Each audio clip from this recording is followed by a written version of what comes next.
Génesis capítulo 44, vamos a leer desde el versículo 1 en adelante.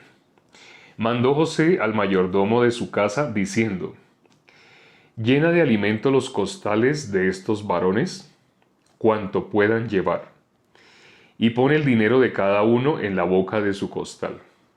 Y pondrás mi copa, la copa de plata, en la boca del costal del menor, con el dinero de su trigo. Y él hizo como dijo José. Venida la mañana los hombres fueron despedidos con sus asnos, habiendo ellos salido de la ciudad, de la que aún no se habían alejado. Dijo José a su mayordomo: levántate y sigue a esos hombres. Y cuando los alcances, diles: ¿por qué habéis vuelto mal por bien? ¿Por qué habéis robado mi copa de plata? ¿No es esta en la que bebe mi señor y por la que suele adivinar? Habéis hecho mal en lo que hicisteis. Cuando él los alcanzó, les dijo estas palabras. Y ellos le respondieron: ¿por qué dice nuestro señor tales cosas? Nunca tal hagan tus siervos. He aquí el dinero que hallamos en la boca de nuestros costales, te lo volvimos a traer desde la tierra de Canaán. ¿Cómo pues habíamos de hurtar de casa de tu señor plata ni oro? Aquel de tus siervos en quien fuere hallada la copa de que muera, y aún nosotros seremos siervos de mi señor. Y él dijo: también ahora sea conforme a vuestras palabras. Aquel en quien se hallare será mi siervo, y vosotros seréis sin culpa. Ellos entonces se dieron prisa a derribar cada uno su costal en tierra, abrió cada cual el costal suyo, y buscó desde el mayor, comenzó y acabó en el menor. Y la copa fue hallada en el costal de Benjamín. Entonces ellos rasgaron sus vestidos y cargó cada uno su asno y volvieron a la ciudad. Vino Judá con sus hermanos a casa de José, que aún estaba allí, y se postraron delante de él en tierra. Y les dijo José: ¿qué acción es esta que habéis hecho? ¿No sabéis que un hombre como yo sabe adivinar? Entonces dijo Judá: ¿qué haremos a mi señor? ¿Qué hablaremos o con qué nos justificaremos? Dios ha hallado la maldad de tus siervos. He aquí nosotros somos siervos de mi señor, nosotros y también aquel en cuyo poder fue hallada la copa. José respondió: nunca yo tal haga. El varón en cuyo poder fue hallada la copa, él será mi siervo. Vosotros id en paz a vuestro padre. Leímos hasta el versículo 17. Ahí leímos hasta el versículo 17. Bueno, en ese capítulo está prácticamente para leerlo versículo a versículo, pero para poder avanzar, bueno, por lo menos leímos un pasaje. En ese pasaje podemos ver varias cosas que todas están relacionadas. Una, no sé si se dieron cuenta, ellos, ¿cómo son? ¿Qué corazón tienen ellos? Miremos el versículo 8. Dice: he aquí el dinero que hallamos en la boca de nuestros costales, te lo volvimos a traer desde la tierra de Canaán. ¿Cómo pues habíamos de hurtar de casa de tu señor plata ni oro? Incluso en el versículo siguiente, en el 9, ellos dicen: aquel de tus siervos en quien fuere hallada la copa, que muera, y aún nosotros seremos siervos de mi señor. Lo que vemos en estos dos versículos es: ellos estaban muy seguros, muy seguros. Ellos tenían mucha confianza. ¿En quién tenían confianza? En ellos mismos. Tenían mucha confianza. Ellos eran muy unidos. Ya sabemos para qué, para ser espías. ¿Sí? ¿Por qué? Porque ellos no tenían nada que ver con la honestidad. Ellos no tenían nada que ver con la verdad. La verdad iba por un camino y ellos iban por otro camino. ¿Sí? Ellos, sí, como representantes de la verdad, eran espías. Como representantes de la honestidad, eran espías. Es decir, ¿se podía confiar en ellos? No se podía confiar. Pero ellos creían que sí. Sucedió una historia en una cárcel eh, un señor que llegó como el alcalde, como el nuevo administrador. Entonces, el administrador antiguo, había una tradición. El administrador antiguo, tenía que entregar la cárcel en una ceremonia. Y en esa ceremonia se iba a dejar ir libre a un preso.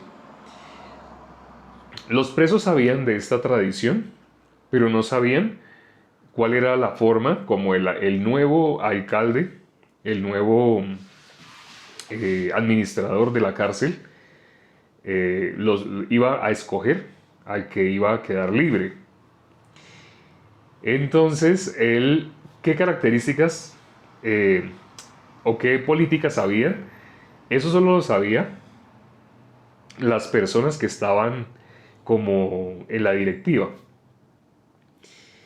Y la política era que para que no hubiera algo ilícito, es decir, que le pasaran dinero, entonces él tenía que decir cuáles eran las características de cómo él iba a escoger al preso que iba a quedar libre. Él tenía que decir cómo iba a ser. Entonces las características fueron las siguientes. Él dijo, la persona que va a quedar libre es la persona que reconozca su culpabilidad. Entre los que reconozcan su culpabilidad, el que nosotros juzguemos como el que más sinceramente reconoce su culpabilidad. Pero eso solamente lo sabían los directivos, no los presos. Entonces estaba el nuevo alcalde y él dijo, la forma como vamos a descubrir, vamos a entrevistar uno por uno. De paso, él los iba a conocer a todos. Entonces estaba el jurado. Habían varias personas de los directivos que eran personas que iban a estar de testigos de que no iba a haber ninguna manipulación, de que no iba a haber ningún intento de fraude, de recibir dinero o algo así. Pero entonces él los entrevistaba y les decía, ¿ustedes por qué están en la cárcel? ¿Ustedes por qué están acá? Y ellos exponían su caso, algunos por asesinato, otros por hurto, por cosas así.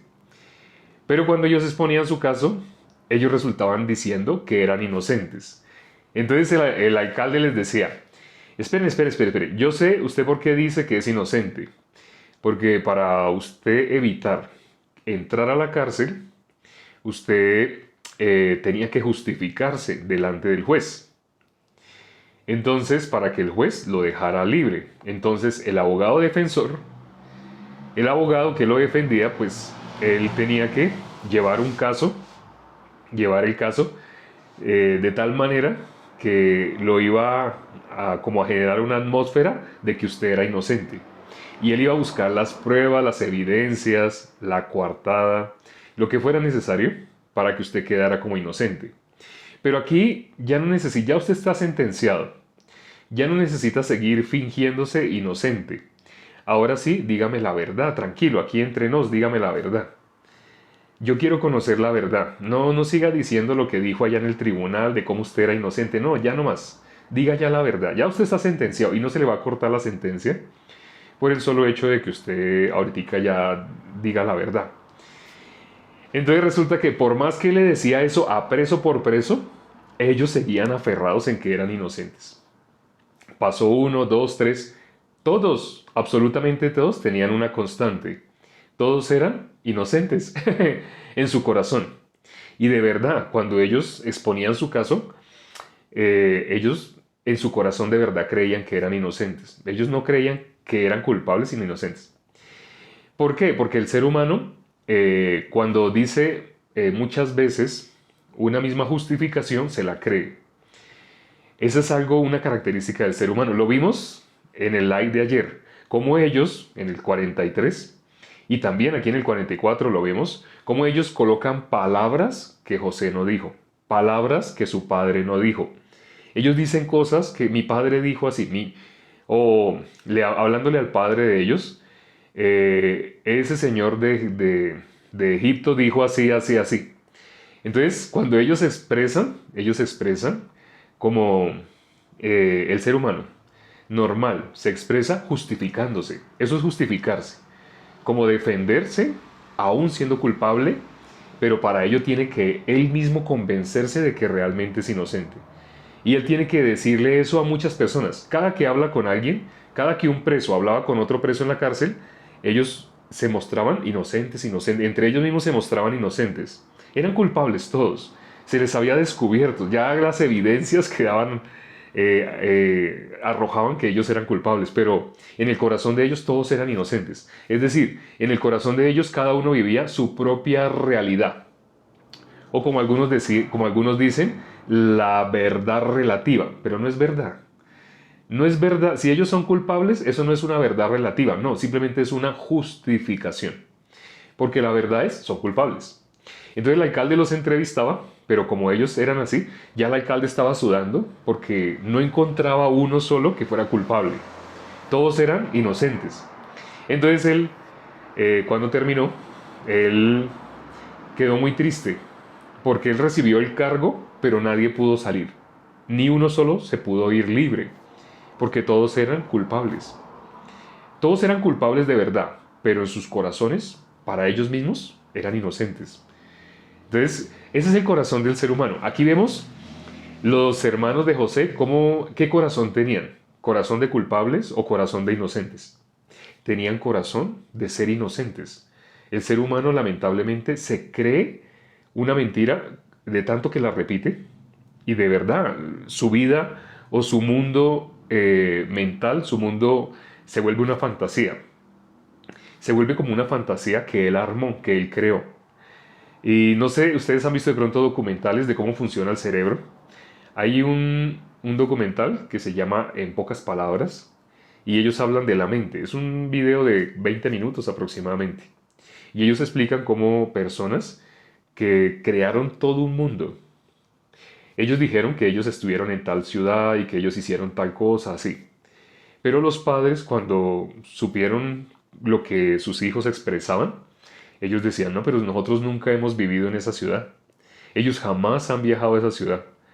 Y ellos hasta tenían recuerdos de cosas que hicieron. Porque nuestra mente, dice la Biblia, todo designio de los pensamientos del corazón de nosotros de continuo es solamente el mal. La persona que confía en sí mismo, esa persona está segura, como los hermanos de José, está segura de algo. Ellos son inocentes. Si son inocentes, ¿qué son? Buenos, ellos son buenos. Pero Jesús dijo ninguno hay bueno. O sea, cuando Jesús dijo ninguno hay bueno, está diciendo todos son culpables. Todos, toda la persona que se vea más buena también es culpable. Pero se ve, ante los ojos de la sociedad se ve bueno, porque la persona incluso se lo cree que es bueno. Pero está viviendo en una realidad falsa. Una realidad que no es la verdad. Puede llamarlo realidad, no se le puede llamar verdad. Ni siquiera verdad relativa, como algunas personas le llaman. No, de ninguna manera. Cuando miramos, aquí vamos a ver, vemos primero el corazón de ellos, ¿no? El corazón de los hermanos de José. Pero también vemos el corazón del mayordomo. No sé si descubrieron alguna característica especial en el mayordomo. Miremos qué característica tenía el mayordomo. De pronto alguien ya lo haya visto. ¿Alguien ha visto qué característica tenía el mayordomo? Vamos a leer algunos versículos, 2 versículos en especial. Bueno, algunos versículos, tal vez más, para que quede claro, para que ustedes, mirando esos versículos, consideren quién era ese mayordomo. ¿Qué clase de persona hace lo que hizo ese mayordomo? Vamos a mirar, dice el versículo 1. Mandó José al mayordomo de su casa, diciendo, llena de alimento los costales de estos varones, cuanto puedan llevar, y pon el dinero de cada uno en la boca de su costal. Y pondrás mi copa, la copa de plata, en la boca del costal del menor, con el dinero de su trigo. Y él hizo como dijo José. José le dijo que pues, devolviera el dinero en el costal de cada uno, lo pusiera en la boca del costal. Pero también dijo que hiciera con la copa. Dijo, y pondrás mi copa, la copa de plata, en la boca del costal del menor. Y también el dinero. ¿Y qué hizo el mayordomo? Hizo así como le dijo José. El mayordomo, hasta ese momento vemos, él está obedeciendo órdenes. Y él hizo tal cual como José le dijo. José le dijo que pusiera el dinero en la boca de todos, de los costales de todos, donde iban a llevar, cada uno iba a llevar su costal. Y que les devolviera el dinero prácticamente. Pero también les dijo que en el costal del menor pusiera la copa de plata de él. Así dijo, ¿no? Y el mayordomo hasta ese momento hizo así. Pero José le dio más explicaciones. No, no le dio más explicaciones, solamente le dijo, haga así. Y eso es hasta el versículo 2. Pero en el versículo 3 dice, venida la mañana, los hombres fueron despedidos con sus asnos. Entonces, en la noche, el mayordomo hizo eso, ¿no? ¿Sí? Pero cuando vino la mañana, ellos fueron despedidos. Y mire lo que le dice José. Habiendo ellos salido de la ciudad, versículo 4, de la ciudad, que aún no se había alejado, dijo José a su mayordomo, levántate y sigue a esos hombres. Y cuando los alcances, diles, ¿por qué habéis vuelto mal por bien? ¿Por qué habéis robado mi copa de plata? Bueno, y el versículo, muy bonito como remata el versículo siguiente. Cuando él los alcanzó, les dijo estas palabras. Entonces, José fue el primero, lo primero que hizo José fue decirle al mayordomo, coloque la copa en el costal del menor. Y ya después, llegada la mañana, los despidieron. Y ellos aún no habían salido de la ciudad, no se estaban alejando, pero no se habían ido. Y le dijo José, alcánzalos y diles que por qué se robaron mi copa. ¿Sí? Entonces, ¿qué? Bueno, dice Pam. Sí, ¿quién dice arriba que ya lo habíamos visto? Amalis, sí, Amalis. Sí, Amalis tiene recuerdo. Mayordomo obediente. Sí, dice Pame, mayordomo obediente. ¿Sí? ¿Qué más ven en esta característica? Mayordomo era fiel a José. Ajá, sí, mayordomo era fiel a José. Entonces, ¿qué más ven en ese? ¿Qué más ven en las características de este mayordomo? ¿Qué más ven ahí? ¿Qué más ven en las características de ese mayordomo? Lo que acabamos de leer. Él escuchó a José e hizo como José le dijo. Pero lo que José le dijo era terrible para la vida de ellos, para la vida de estos hombres. El mayordomo no sabía que eran hermanos. Se negó a sí mismo. Excelente. ¿Quién dijo eso? Luis. Sí, se negó a sí mismo. Muy bien. Lealtad. Que escuchó a José. Muy bien, muy bien. Entonces, efectivamente creo que ya la mayoría, la mayoría saben, efectivamente, eso que hizo el mayordomo se resume en esa frase que dijo Luis. Se negó a sí mismo. ¿Por qué se negó a sí mismo? Porque él no sabiendo qué es lo que quería hacer, no sabiendo qué es lo que quería hacer José, él simplemente obedecía, sin saber qué es lo que quería hacer José. Él obedecía. En grandes construcciones, por ejemplo, grandes edificios, hay ocasiones que por una persona que no sepa obedecer, se genera un daño millonario. Un ingeniero puede decirle a la persona, a otro ingeniero que está por debajo de él le va a dar órdenes porque él es el encargado. Hay ingenieros encargados y hay ingenieros que solamente ejecutan. Pero de pronto el ingeniero encargado dice,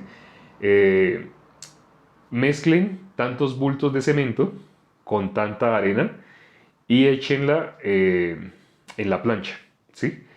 Pero de pronto, ahí ese ingeniero, no sé si ustedes conozcan lo del teléfono roto. El teléfono roto es una dinámica que se hace normalmente cuando hay grupos de personas. Y es algo que a las personas les da risa, pero no es de risa. Realmente el teléfono roto muestra la condición del ser humano. ¿Qué es el teléfono roto? Digamos, todas las personas hacen fila, uno detrás de otro. Y arman dos grupos. ¿Cuál es el grupo que logra transmitir de la manera más exacta un mensaje? Entonces arman dos filas. El grupo A y el grupo B van a competir y les van a dar premios al ganador. Y les dicen, entonces, el concurso es fácil.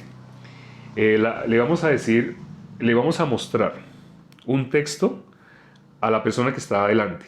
La persona va a leer ese texto y se lo va a decir en el oído al que sigue, en la fila. Y el que sigue le va a decir eso que escuchó, se lo va a decir al que sigue en la fila. Y ese se lo va a decir al que sigue así. Y al último le vamos a preguntar, de estas dos filas, del grupo A y el grupo B, el que al final diga lo más exacto o lo más parecido a esta frase que escribimos, ese va a ser el grupo ganador. Y todos, fácil, pues fácil. Así lo ven, fácil, no se ve ningún problema. Entonces, mira el papel y digamos que digamos que les dieron un versículo. ¿Y cuál? Pues Juan 3:16. Digamos un versículo que dice, de tal manera amó Dios al mundo que ha dado a su Hijo unigénito, para que todo aquel que en él cree no se pierda, mas tenga vida eterna. Amén. Entonces les manda, de pronto lee ese y esa persona, hasta se lo sabe de memoria. Fácil. Y llega y le dice en el oído al otro. No le tiene que decir más palabras, solamente le tiene que decir eso. Pero esa persona de pronto le agrega algo. Le dice, es fácil, lo que tiene que decir, ese es lo que está en Juan 3:16. De tal manera amó Dios al mundo. De pronto se lo dice así. Pero como le metió más palabras, la otra persona, cuando habla con el otro, piensa que debe transmitir exactamente lo mismo que dijo el otro. Entonces de pronto el otro ya dice, es fácil, porque el otro le dijo, es fácil. Él no tenía que decir eso, pero él le agregó. Entonces llega y dice, es fácil. Debemos decir un versículo de la Biblia que está en Juan, no me acuerdo, ese versículo que dice que dio a su Hijo unigénito. Sí, ese versículo. Y esa persona le transmite al otro, le transmite al otro, al otro, al otro. Son 10 personas cada fila. Cuando llega al final, dice, diga en voz alta qué es lo que su fila transmitió. Y dice que el amor de todo el mundo alcanza para que los que estamos acá, y empieza a decir unas cosas que uno dice, Dios mío, eso no tiene nada que ver con lo primero que se mostró. Un teléfono roto. Ese es el teléfono roto, así lo llaman. Porque el ser humano, cuando agrega algo, ya eso está totalmente adulterado. ¿Ustedes se acuerdan lo que dijo Eva? Satanás quería conocer el corazón de Eva si la palabra de Dios estaba exacta. Si la palabra de Dios estaba exacta, Satanás no podía engañar a Eva. Pero la palabra de Dios en el corazón de Eva estaba mezclada. Entonces Satanás se dio cuenta, esta me pertenece. No tiene la palabra de Dios exacta, sino tiene una mezcla. ¿Cuál es la mezcla? Satanás le dijo, con que Dios os ha dicho que no comáis de todo árbol del huerto. Y Eva, por lo que Eva contestó, se dio cuenta, no tiene la palabra de Dios exacta. En Génesis no podemos buscar los versículos, nos demoramos, pero yo se los digo, ustedes los pueden anotar y los pueden buscar. En Génesis capítulo 2, versículo 9, dice que Dios plantó en el medio del huerto, plantó el árbol de vida, ¿sí? Pero cuando miramos lo que contestó Eva dijo que Dios dijo que del árbol que está en el medio no podía comer. Dios había dicho en el capítulo 2, versículo 16-17, de todo árbol del huerto podrás comer. Parece que Eva esa parte sí la hubiera entendido, pero el versículo 17 dice, mas el día que comas del árbol de la ciencia del bien y del mal, ciertamente morirás. Pero Eva no transmitió eso que Dios realmente había dicho, Eva no lo transmitió. Porque habían dos árboles, ¿sí? Estaba en medio, dice el versículo 9 de Génesis 2, que en el medio puso Dios el árbol de vida. Bueno, esto también lo tengo que graficar, porque hay personas que de pronto están un poquito confundidas y dicen, no, en el medio puso dos. Bueno, vamos a mirar esa parte. Resulta que, digamos, ¿cómo descubrimos el medio de un terreno? Por ejemplo, ustedes tienen una finca, entonces compran una finca. Y ustedes quieren plantar, en el medio de esa finca, ustedes quieren plantar un árbol. ¿Saben normalmente qué se hace en una finca para determinar cuál es la mitad? Se atiranta, se coloca aquí un poste, en cada esquina se coloca un poste. Y se atiranta una pita acá y se atiranta otra pita acá. Bueno, estas no me quedaron atirantadas, pero supongamos que están atirantadas. Aquí quedó la mitad. Esa es la mitad. Ese punto que está acá, esa es la mitad. Si en la mitad tiene que plantar un árbol, vamos a ver el tronco. Voy a segmentar el tronco del árbol. El tronco del árbol es este. Eso es un árbol que está en la mitad. Pero ahí hay una coma. Cuando miran el versículo 9, dice que Dios puso en medio del huerto, puso el árbol de vida. Así dice, el árbol de vida. hay una coma y dice, y el árbol de la ciencia del bien y del mal. Pero cuando habla del medio, habla del árbol de vida. Y cuando Dios dijo que no comiera, Dios dijo que no comiera de este. Hay personas que ante esto, como los dos están seguiditos solo por una coma, hay personas que ante esto han dicho de esta manera. Han dicho, no, Dios dijo que en el medio pusiera dos árboles. Bueno, lo ven así. Entonces, ese es el medio, ¿no?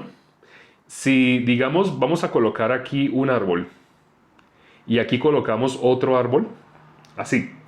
El medio es este, ¿no? El medio es este punto.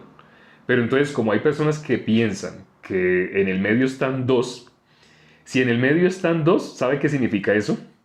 Significa que realmente ninguno está en el medio. Miren el dibujo. O sea, piensen un poquito. Aquí al ver este dibujo, ustedes ven, los dos los ven en el medio, están cerquita de la mitad. Pero realmente en la mitad no hay nada. Puede que en la mitad haya aquí una piedrita, hayan piedritas, pasto.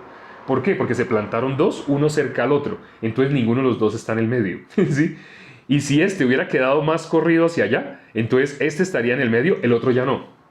Ahora, si los corremos un poquito para acá, entonces es este el que estaría en el medio y este ya no. No sé si perciben esa. El detalle es que Eva tenía mezclada la palabra, como muchas personas que piensan que en el medio se pueden colocar dos, sin pensar. Cuando una persona no piensa, habla así rápidamente, pues dice eso. Ay, habían dos. Lea bien ese versículo, lea bien el versículo 9 y verá que en el medio había el árbol de vida. Pero cuando Satanás le hace la pregunta a Eva, con que Dios os ha dicho no comáis de todo árbol del huerto, ella contesta que sí, podemos comer de todos los árboles. Pero, y dice ella que dijo Dios, que el día que comiéramos del árbol que está en medio, que es el día que comiéramos de ese árbol o lo tocáramos, que ese día moriríamos. Pero Dios no dijo que si come o lo toca, Dios no dijo eso. Ella le está agregando que si come o lo toca, ella le agregó. Ya la palabra de Dios es pura, no, ahí ya se llama una religión. ¿Qué es una religión? Mezclada la palabra de Dios con algo de nuestro pensamiento. Los gigantes que habla en Génesis 6. Una religión, algo abominable, ya no es la palabra de Dios. Entonces ella mezcló. Ella ya dijo que el día que comiera o que lo tocara. Pero ¿qué dijo antes? El día que comiera o tocara el árbol que está en medio. Pero si comía del árbol que está en medio, el árbol que está en medio es el árbol de vida. Dios dijo, versículo 17 de Génesis 2, el día que coma del árbol de la ciencia, del bien y del mal, ciertamente morirás. Y no se puede quitar la palabra ciertamente. Ya hemos explicado por qué. Pueden mirar ese en vivo cuando lo hicimos. Cada en vivo está titulado con el nombre del capítulo y del versículo o de los versículos. Entonces pueden mirarlo ahí en detalle. Bueno, en este caso estamos hablando del teléfono roto. ¿Sí? Ellos lamentablemente hicieron eso. Pero cuando miramos, el corazón del mayordomo era un corazón fiel, como lo dijeron. Era un corazón que se negó a sí mismo. Si él hubiera mezclado algo de su pensamiento, hubiera hecho un teléfono roto. Si hubiera mezclado un poquito de su pensamiento, ¿sería mayordomo de José? No sería mayordomo de José. José, para que fuera el mayordomo de la casa de José, tenía que ser una persona con una característica que solamente los grandes líderes, las personas que triunfan, las personas exitosas tienen. ¿Cuál es esa característica? Puede oír atentamente, sin agregarle. El ingeniero que tenía que mezclar el cemento con la arena en tal proporción, pero esa persona, así como lo vio, uy, no, pero si echamos así de pronto queda muy blandito y le agrega de pronto más cemento, desperdicia material, destruye obra. Resulta que el cemento que se echa en el suelo no es el mismo que se echa en una planta, pero esa persona de pronto está mezclando la información que tiene para una planta como para el piso. Una persona que mezcle, que agregue algo de su pensamiento, ya se hace inútil. Esa persona es inútil. Por eso en la Biblia dice, todos a una nos hicimos inútiles. En Adán, algo que nosotros perdimos, algo que no pudimos hacer es escuchar atentamente. Nosotros ya no pudimos escuchar. Eso se dañó. Esa relación se dañó. El poder escuchar a la voz de Dios. Por eso dice, ciertamente morirás. Ese muy bonito. Miremos un versículo que está en Amos, capítulo 3, versículo 7.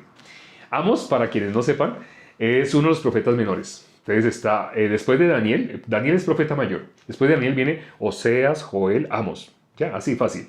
Buscan Daniel, que es el último profeta mayor, y luego sigue Oseas, Oseas, Joel y Amos. Ya, Oseas, Joel y Amos. Bueno, están tan pegaditos, pero si se saben el orden, fácilmente lo pueden encontrar. Amos, capítulo 3, versículo 7. ¿Qué dice? Dice, porque no hará nada Jehová el Señor sin que revele su secreto a sus siervos los profetas. Espero que retengan lo que dice ese versículo. No hará nada Jehová el Señor sin que revele a sus siervos los profetas. Sin que los revele a sus siervos los profetas. Aquí lo que miramos, el versículo 10. Mire lo que dice el versículo 10. Y él dijo, también ahora sea conforme a vuestras palabras. Aquel en quien se hallare será mi siervo y vosotros seréis sin culpa. Pero si usted mira el versículo anterior, ellos no dijeron así. Ellos dijeron, muera, el quien sea ya la copa muera y todos seremos siervos. Pero él cambió algo. El mayordomo dijo, también ahora sea conforme a vuestras palabras. El versículo 10. Aquel en quien se hallare será mi siervo. Mire lo que está diciendo él. Aquel en quien se hallare la copa será mi siervo. Pero si se hace siervo de él y ese mayordomo es el mayordomo de José, ese siervo de él pasa a ser siervo de José. Ese es el corazón de José. No hará nada el Señor sin que lo revele a sus siervos los profetas. Lo acabamos de leer. Miremos, el último versículo que leímos hoy fue el 17, ¿no? Leímos hasta el 17. Génesis 44 hasta el versículo 17. Dice el versículo 17. José respondió, nunca yo tal haga. El varón en cuyo poder fue hallada la copa, él será mi siervo, vosotros id en paz. Lo mismo que dijo el mayordomo lo está diciendo José. Pero el mayordomo lo dijo antes de que José lo dijera. No sé si se dan cuenta qué característica tiene esto.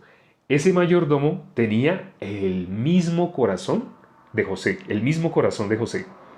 Era tal cual como dice en Hechos 13, no sé si han visto Hechos 13, 22. No lo buscamos, pero anótenlo. Hechos capítulo 13, 22 dice, de David, habla de David, varón conforme a mi corazón, quien hará todo lo que yo quiero. ¿Quién puede ser útil para Dios? Aquel que sea conforme al corazón de Dios. Pero ¿quién puede ser conforme al corazón de Dios? Lo hemos leído también en Isaías 42, versículos 18, 19 y 20. Aquel que no tiene su propia vista, aquel que no tiene su propio oído, sino oye la palabra de Dios y la recibe. Acuérdese, mas a todos los que le recibieren, a los que creen en su nombre, les dio potestad de ser hechos hijos de Dios. Pero ¿quién puede recibir la palabra? Solo una persona que no esté escuchando su propia voz. Por ejemplo, en ese momento, se ha transmitido un mensaje. No todo el mundo lo ha podido recibir, porque no todo el mundo ha podido oír. Muchas personas han estado oyéndose a sí mismos, diciéndose una cosa, diciendo de la otra. No sé si se dieron cuenta, entraron muchas personas, pero muchas personas estaban buscando otra cosa. O sea, tenían la facilidad de oír. Es difícil que el ser humano pueda oír. Por eso dice, todos a una nos hicimos inútiles. La persona que descubra eso va a empezar a oír de una manera diferente. El que no entienda esta parte o no la crea, esa persona va a seguir igual, oyéndose a sí mismo, oyendo sus propios pensamientos. Espero y deseo de todo corazón que puedan oír, que ese sentido que Satanás atrofió sea totalmente liberado. Conoceréis la verdad y la verdad os hará libres. Pero es necesario que el corazón de las personas baje, o sea, que deje de ser arrogante, que pueda estar en la condición humilde como este siervo, como este mayordomo de José, para que puedan recibir la palabra. Bueno, vamos a orar ya para terminar. Padre, gracias por este tiempo que nos has dado. Permite que las personas que hoy pudieron asistir y pudieron permanecer, permite que esta palabra que se ha transmitido llegue al corazón de las personas. Porque sin fe es imposible agradar a Dios, pero Dios lo único que va a mirar en nosotros es lo que hay en el corazón. ¿Qué palabra hay en el corazón? ¿Podemos oír? Permite, Padre, que las personas que se pudieron conectar el día de hoy y que pudieron permanecer y pudieron oír, permite que esta palabra que han recibido, si la han podido recibir, dé fruto. Y el fruto que da la palabra de Dios es para vida. Te lo hemos pedido y hemos orado con un mismo corazón en el nombre de nuestro Señor Jesucristo.